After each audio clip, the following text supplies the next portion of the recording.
Perkenalkan, saya Ratih Kamala Dewi, SPMSI PhD. Saya lulus dari Tokyo University of Agriculture and Technology pada bidang Agriculture and Environmental Engineering.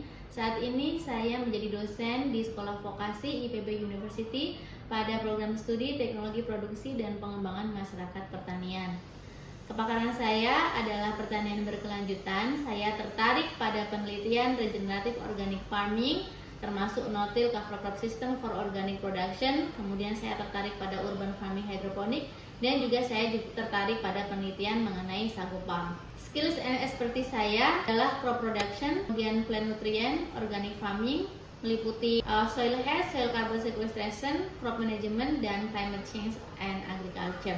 Let's do farming wisely in the sustainable way for the better planet and future generation. Assalamualaikum warahmatullahi wabarakatuh. Selamat pagi semuanya. Gimana kabarnya setelah liburan? Sudah refreshing? Refreshing kemana saja? Ke Puncak. Ke Garut. Di Garut ada apa? Ada banyak hal. Udah selama 2 semester di PB ya. Jadi sekarang kita beranjak ke semester yang ketiga. Nah, saya alhamdulillah dimanahi untuk menjadi koordinator atau penanggung jawab mata kuliah untuk mata kuliah tanah dan pemupukan PPP 2209, SKS-nya 312. Apa yang akan dibahas pada materi kali ini adalah keterkaitan tubuh tanah dengan kesuburan tanah dan pemupukan untuk meningkatkan produktivitas tanaman. Di semester 1 dan 2 kan teman-teman sudah belajar ya mengenai bagaimana cara menumbuhkan tanaman. Ya, ada mata kuliah pertanian organik. Semester ketiga ini akan dibekali mengenai lebih spesifik bagaimana kita mengelola unsur hara di dalam tanah, yaitu di dalam mata kuliah tanah dan pemupukan.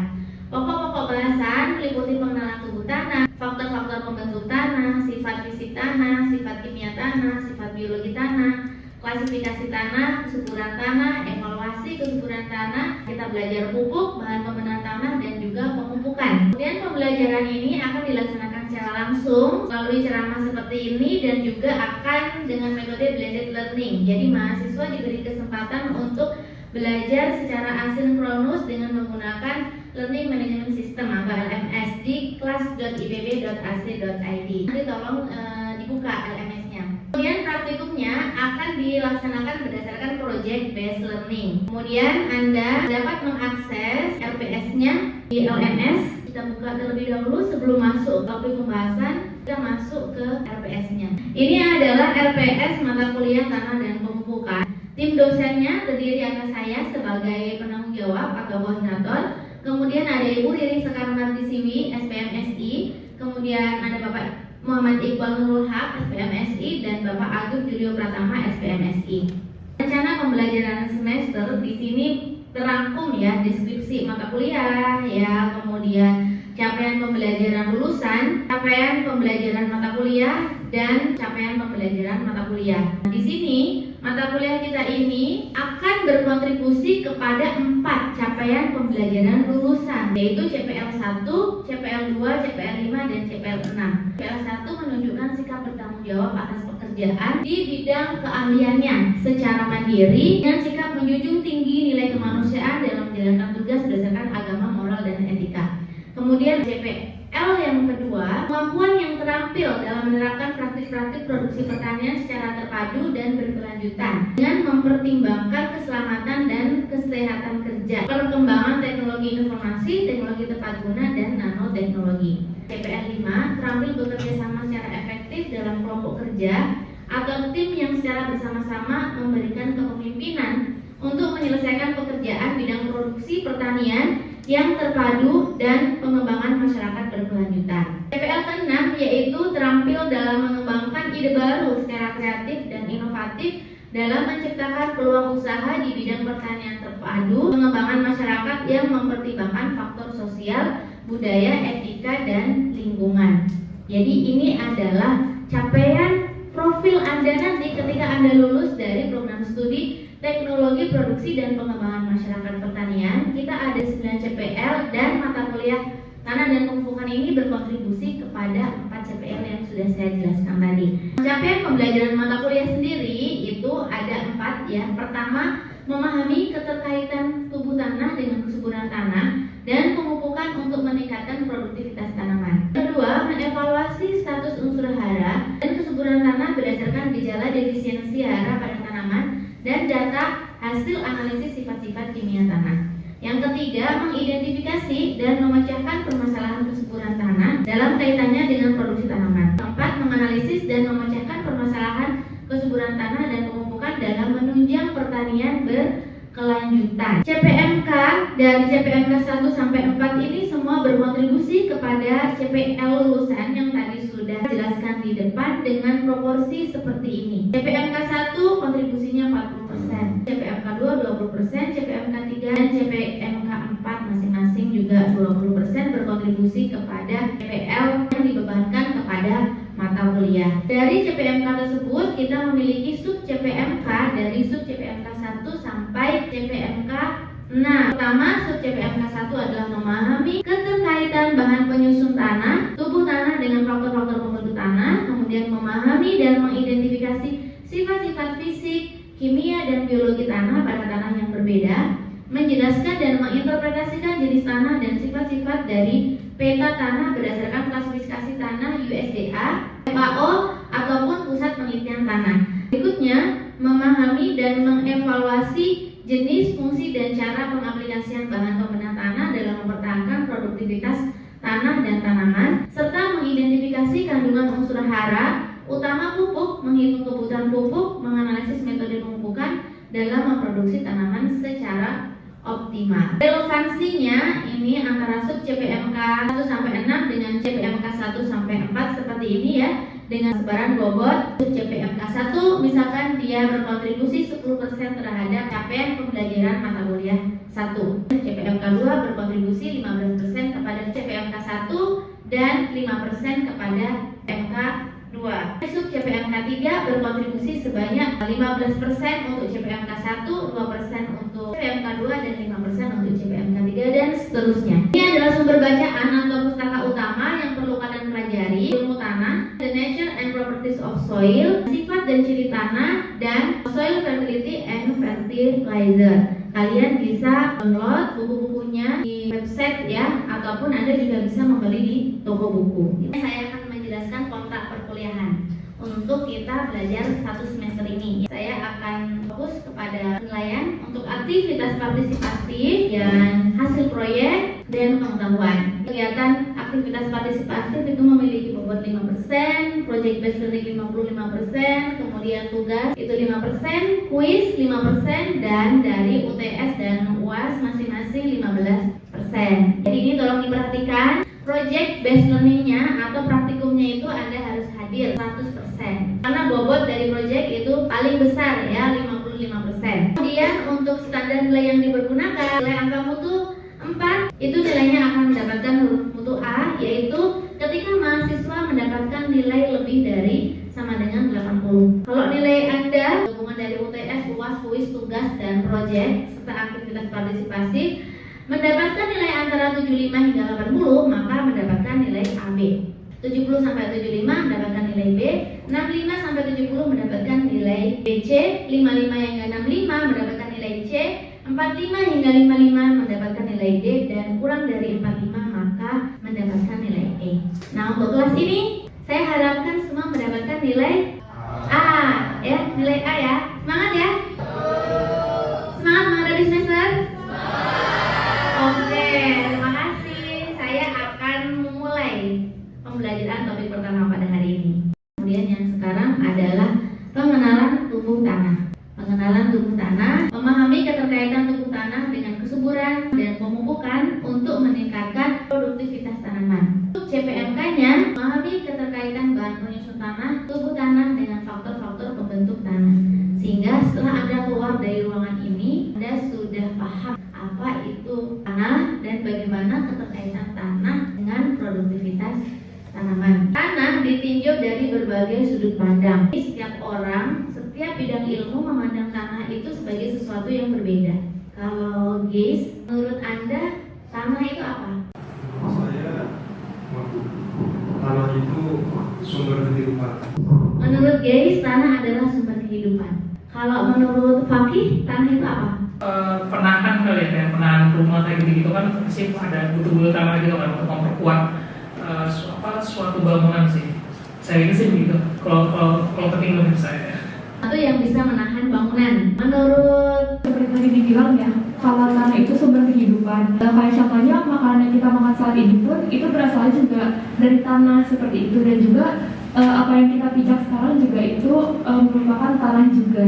Jadi untuk tanah sendiri itu memang penting dari segi untuk sumber kehidupan sehari-hari. Makasih Siva. Tanah adalah sumber kehidupan. Menurut Siva, kita makan sesuatu bersumber dari tanah. Kita hidup di atas tanah. Kalau Fauzan gimana? Karena seperti halnya Siva tadi yang dijelaskan, bahwasanya kita sendiri sebagai manusia ini kan butuh tanah gitu ya, tempat berpijak kita, kehidupan kita di atas tanah, kemudian juga bangunan kita di atas tanah, tanaman di atas tanah, hewan dan lain-lain makhluk hidup di atas tanah. Jadi tanah itu sangat penting bagi kita. Semuanya menjawab tanah itu sangat penting ya. Jadi pasti menganggap tanah itu adalah sebagai sesuatu yang bisa digunakan untuk menumbuhkan tanaman, ya, menanam gitu. Seperti halnya seorang petani mengenal dan memahami tanah itu sebagai media pertumbuhan tanaman. Penilaian tanah ini berada pada dimensi suburan. Ya, kalau petani atau kita seorang calon sarjana pertanian ya, calon sarjana pertanian terapan, memandang tanah itu pasti tanahnya subur atau enggak ya, bisa digunakan untuk menanam atau enggak gitu kan. Tanah sebagai media tumbuh tanaman dan menghasilkan produk untuk memenuhi kebutuhan hidup sesuai persepsi yang kalian berikan tadi. Kalau ahli bangunan ini agak berbeda dalam memahami tanah. Mungkin tadi sedikit disampaikan oleh Fakih ya. Kalau ahli bangunan mengenal dan memahami tanah sebagai tempat berpijaknya berbagai bangunan. Untuk tanah buruk itu harus diatasi, memperkuat struktur yang di atas tanah. Jika bangunannya 2 dimensi, maka mengekspresikan tanah berdasarkan luasannya. Luasan kepemilikan tanah menunjukkan derajat kekayaan. Jika bangunan itu 3 dimensi, berarti memasukkan dimensi kedalaman. Dalam menghargai tanah, tidak hanya berdasarkan luasannya saja, ahli pertanian itu menghargai tanah juga berdasarkan sifat-sifat yang dimilikinya. Contohnya apa?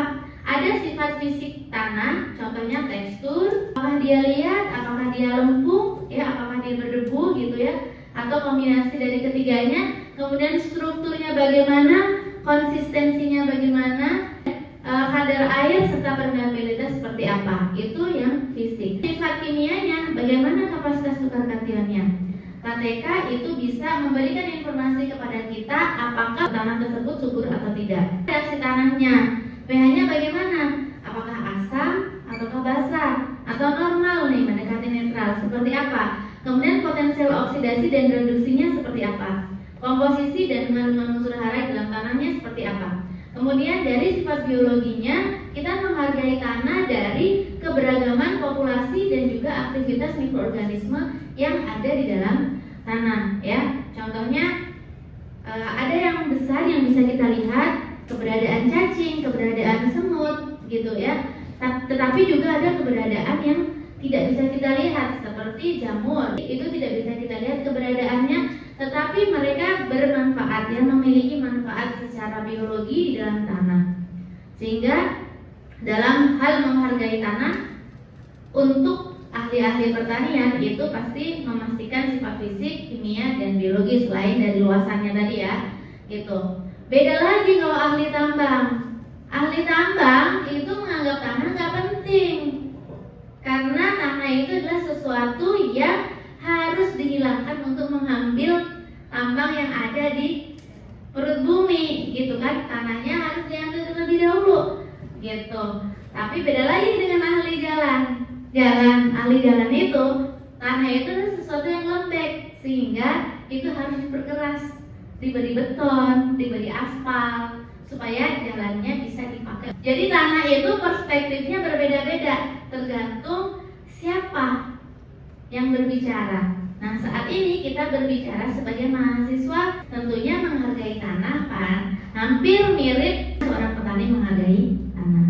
Gitu ya persepsinya. Tanah sebagai media tanam, tanah sebagai ekosistem, karena di situ ada kehidupan di dalam tanah. Tanah itu sendiri atau dalam bahasa Inggrisnya itu soil, itu merupakan kumpulan dari benda alam di permukaan bumi yang tersusun dalam horizon atau tersusun dalam lapisan-lapisan, terdiri atas campuran bahan mineral, bahan organik, air, dan udara, dan merupakan media tumbuhnya tanaman. Tanah berbeda dengan lahan. Kalau lahan itu diartikan bahasa Inggrisnya land, tanah itu soil, ya.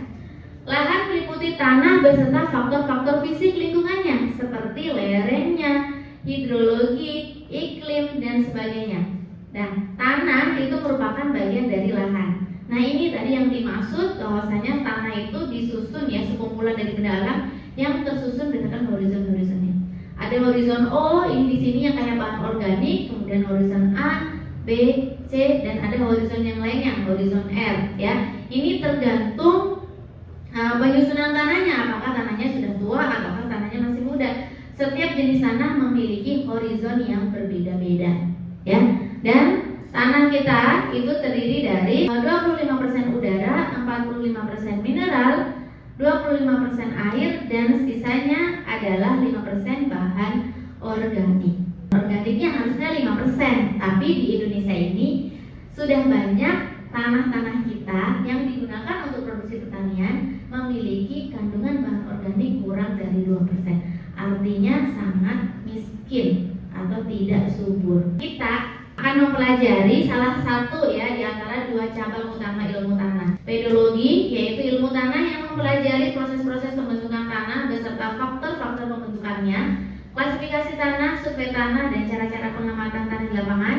Edafologi merupakan ilmu yang mempelajari sifat-sifat tanah dan pengaruhnya terhadap pertumbuhan tanaman serta usaha-usaha yang diperlukan untuk memperbaiki sifat-sifat tanah bagi pertumbuhan tanaman seperti pemupukan dan pengapuran.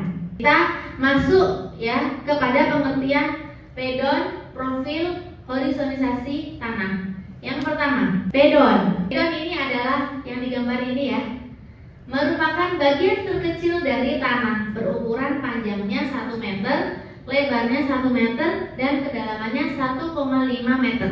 Itu adalah sebuah pedon, mewakili berbagai sifat tanah. Jadi kalau kita sudah melihat pedon, itu kita bisa mengidentifikasi sifat-sifat tanah dari berbagai macam jenis tanah yang berbeda. Ini gambarnya ya, ini misalkan ada lahan ya, kan ada lahan. Dari lahan ini kita ambil pedon yang kecil, panjangnya 1 meter, lebarnya 1 meter, kedalamannya 1,5 meter. Ini adalah yang disebut dengan pedon. Dengan mempelajari pedon, kita bisa mengidentifikasi berbagai sifat tanah secara keseluruhan. Profil. Apa itu profil tanah? Profil merupakan dinding pedon. Dindingnya saja dibuat dengan cara membuat lubang berukuran 1 kali 1 kali 1,5. Pedonnya kan tadi 1 kali 1 kali 1,5. Nah, dindingnya ini disebut dengan profil. Umumnya terdiri atas 2 horizon utama, yaitu horizon A dan horizon B yang duduk di atas batuan induk, horizon C. Kemudian di bawah batuan induk terdapat horizon R yang merupakan batuan masif belum melapuk, disebut dengan bahan induk. R itu berasal dari kata rock, batuan. Sehingga ini gambarnya horizon O, ini adalah yang paling atas. Biasanya ini lapisannya sangat tipis ya, mengandung banyak sekali bahan organik. Kemudian di bawah O itu ada A, B, C. Tetapi tidak semuanya memiliki horizon yang sama seperti ini. Tergantung pembentukannya dan juga tergantung jenis tanahnya. Saya nggak tanah dari batu? Percaya? Percaya nggak kalau tanah terbuat dari awal mulanya itu dari batu? Percaya. Kenapa? Yang jawab percaya awal mulanya dari batu. Bagaimana batu itu bisa menjadi tanah? Batunya sebesar apa? Ya, memang betul ya. Tanah itu berawal dari batu, tapi mengalami proses yang namanya pelapukan atau weathering. Berapa lamanya? Berjuta-juta tahun lamanya sampai menjadi tanah. Dan proses pembentukan tanah itu dari dulu hingga sekarang sampai sekarang pun masih terjadi. Makanya kita ada yang namanya tanah-tanah yang muda, tanah-tanah yang tua gitu. Istilahnya kalau kita berbicara mengenai tanah. Makanya di sini kalau tanah tersebut masih muda, biasanya dia hanya memiliki horizon A, kemudian sama R, karena sebagiannya masih batu, belum lampu. Kita masuk ke horizonisasi tanah, merupakan susunan horizon-horizon pada profil tanah. Misalkan ini ya, ini ada horizon A, kemudian di sini ada horizon E. Tadi saya belum jelaskan apa itu horizon E. Horizon E ini adalah horizon pencucian atau atau horizon eluviasi. Kenapa disebut horizon pencucian? Karena di sini terjadi banyak pencucian unsur hara ya, runoff, pencucian bahan organik, sehingga warnanya itu lebih terang dibandingkan dengan horizon yang lainnya. Dan kedalaman setiap lapisan atau setiap horizon itu berbeda-beda. Misalkan di sini untuk horizon A kedalamannya dari 0 sampai 8 cm, B 18 sampai 66. Ini yang kedalaman nolnya di permukaan tanah ya. Tanah muda yang belum berkembang sehingga horizonnya terbatas. Misalnya hanya horizon A dan R saja seperti yang tadi sudah saya sampaikan ya. Kemudian untuk tanah yang telah berkembang lanjut mempunyai horizon yang lengkap, O, A, E, B, C, dan R. Jadi horizon yang banyak mengandung bahan organik di horizon apa? Ya, O ya. O, dan kalau A itu sudah agak berkurang bahan organiknya. Semakin dalam ke dalam tanah itu kandungan bahan organik itu akan semakin menurun gitu ya, semakin berkurang. Ciri-cirinya ya, horizon EO itu berwarna gelap karena mengandung banyak bahan organik. Kemudian horizon A itu disebut topsoil, berkembang dari lapisan di bawahnya, terdapat lapisan yang tercuci disebut dengan horizon eluviasi. Contohnya lebih terang dibandingkan dengan horizon yang lainnya. Horizon B disebut juga subsoil, merupakan horizon tempat berkumpulnya anasir-anasir hasil pencucian dari horizon A. Horizon C terletak di bawah horizon B, terdiri dari pecahan batuan yang merupakan bahan induk tanah. Horizon R merupakan batuan masif yang belum melapuk. Contoh solum. Solum itu terdiri atas horizon A dan B. Dari sini horizon A sampai ke bawah itu adalah solum. Yang kita jadikan media 0 sampai 30 atau 30 sampai 60 cm, yaitu disebut 0 sampai 60 itu biasa disebut dengan solumnya, tapi tergantung ya kedalaman solumnya itu berapa itu telah tergantung. Ketebalan solum menunjukkan tingkat perkembangan tanah dan sangat menentukan tingkat kesuburan tanahnya. Semakin dangkal solum, umumnya tanah semakin tidak subur, sehingga menghambat pertumbuhan tanaman dan menurunkan produksi. Tanah itu awal mula terbentuknya berbeda-beda, horizonnya berbeda-beda, ya kan? Dari pedonnya bisa kita lihat ya bagaimana horizonnya. Kemudian dari situ kita bisa identifikasi solumnya. Kalau solumnya dangkal berarti semakin tidak subur. Kalau solumnya semakin dalam berarti dia semakin subur. Sebelum saya menunjukkan sesuatu, saya ingin ada pertanyaan, mungkin salah satu di antara kalian ada yang ingin bertanya? Siap, silakan. Saya mau bertanya, kan tadi Ibu menjelaskan masalah si horizon ini kan, horizon ini kan juga ada warna-warnanya. Ya. Nah, cara membedakan warna tanah karena horizon dengan warna tanah akibat kena drainase itu bagaimana cara biar si drainase ini bisa warna dari bekas drainase ini bisa kelihatan horizonnya, karena kan jadi rabun-rabun kan warnanya. Oke, terima kasih pertanyaannya bagus. Ini sangat praktikal sekali. Jadi Fakih ini udah gak sabar untuk praktek ini. Kita akan ada praktek khusus ya, bagaimana kita menilai horizon tanah dari berbagai macam jenis tanah yang berbeda. Jenis tanah itu ada berbagai macam, ada macamnya ya. Contohnya ada latosol, kemudian ada andosol, kemudian ada potsolit merah kuning, kemudian ada aluvial gitu ya, macam-macam. Nah, masing-masing jenis tanah itu memiliki profil atau memiliki horizon tanah yang berbeda. Pertanyaannya Fakih, bagaimana kita bisa membedakan ya? Kita bisa membedakan horizon itu dengan warna tanah. Mungkin ini contoh dari horizon tanah dari jenis tanah potsolit merah kuning. Warna-warnanya sangat kontras sekali, sangat kelihatan. Tidak semua jenis tanah itu punya horizon O, tapi ada tanah-tanah yang memang punya horizon O. Contoh tanah gambut. Pernah nggak berjalan di tanah gambut? Siapa yang asalnya dari Kalimantan, Sumatera, Papua? Nggak ada. Fakih dari mana? Dari Jawa ya. Di Jawa memang jarang ya. Di Jawa kebanyakan tanahnya tanah mineral. Tapi kalau di Sumatera, di Kalimantan, di Papua itu sebagian ada tanah yang berasal dari pelapukan bahan organik.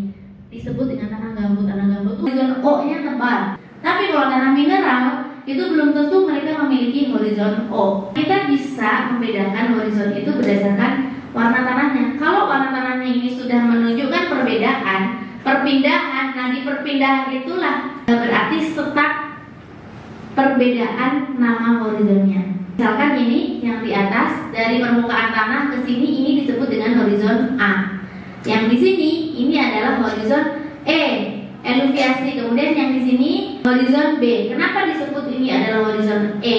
Karena warna dia lebih terang. Karena lebih terang sehingga ini disebut horizon pencucian. Beda halnya dengan yang di sini nih, yang di samping. Kalau ini mungkin jenis tanahnya pot salib merah kuning, cuman yang di sini lebih gelap kan yang warnanya. Kita tidak mengetahui bagaimana kita bisa membedakan karena agak susah ya kalau gelap. Kalau dari warna tidak bisa dibedakan, kita bisa menilai dari teksturnya. Berbu, berpasir, berliat gitu ya, terasa lembutnya terasa gitu. Nah, kalau antara yang horizon pertama dengan horizon kedua terdapat perbedaan, maka itu bisa kita sebutkan itu memang sudah berbeda horizonnya gitu. Jadi pertama memang berdasarkan warnanya, yang kedua berdasarkan teksturnya. Kemudian pada saat kita menilai, kita harus menilai tanah tersebut harus di-refresh terlebih dahulu. Jadi diiris pakai cangkul ya, pakai pisau sehingga di situ kelihatan betul bagaimana horizon tanahnya. Terima kasih atas pertanyaannya Pak Ki. Ini ada satu video yang mungkin bisa menambah pemahaman Anda mengenai tanah dan horizonnya. And soil. If you look at a chart of soil, you'll see that it's made up of 45% minerals, 5% organic matter like decaying plants and animals, 25% water, and a massive rock such as granite, basalt, or quartzite, limestone, or sandstone that forms the parent material for some soil. If you'd like to know more about soil, this playlist will help. And as always, thanks for watching. And Moo Math uploads a new math and science video every day. Please subscribe and share. Bagaimana? Sudah lebih paham mengenai apa itu tanah, profilnya, kemudian horizon-horizonnya, dan juga solum ya. Sudah akan berakhir. Saya minta evaluasi diri untuk kuis. Silakan bergabung di Quizizz untuk melaksanakan evaluasi pembelajaran pada topik 1. Nggak susah kan soalnya?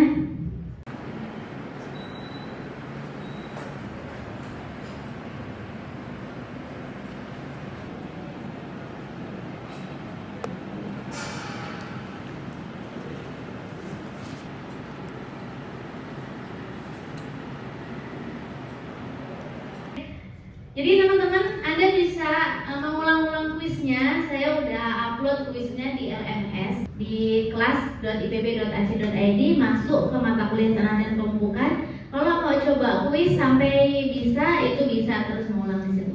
Sebelum saya akhiri perkuliahannya, apakah ada pertanyaan? Ada pertanyaan atau tidak? Cukup? Benar ya? Sudah paham ya? Karena udah saya bertanya berkali-kali tadi ya, kemudian Anda udah melihat video, sudah mengerjakan kuis juga, dan nilainya dapat 90%. Tepuk tangan untuk kita semua. Oke, mudah-mudahan pertemuan pertama ini menjadi penyemangat untuk pertemuan-pertemuan berikutnya, dan sampai jumpa di pertemuan yang selanjutnya. Kita akan praktikum juga di lahan ya, di lahan Gunung Gede. Melaksanakan percobaan -1 tes untuk mengevaluasi kesuburan tanah. Jadi jangan lupa tetap ikuti semua pertemuan yang ada di mata kuliah tanah dan pembukaan, baik itu pada sesi perkuliahan dan sesi praktikum. Terima kasih. Wassalamualaikum warahmatullahi wabarakatuh.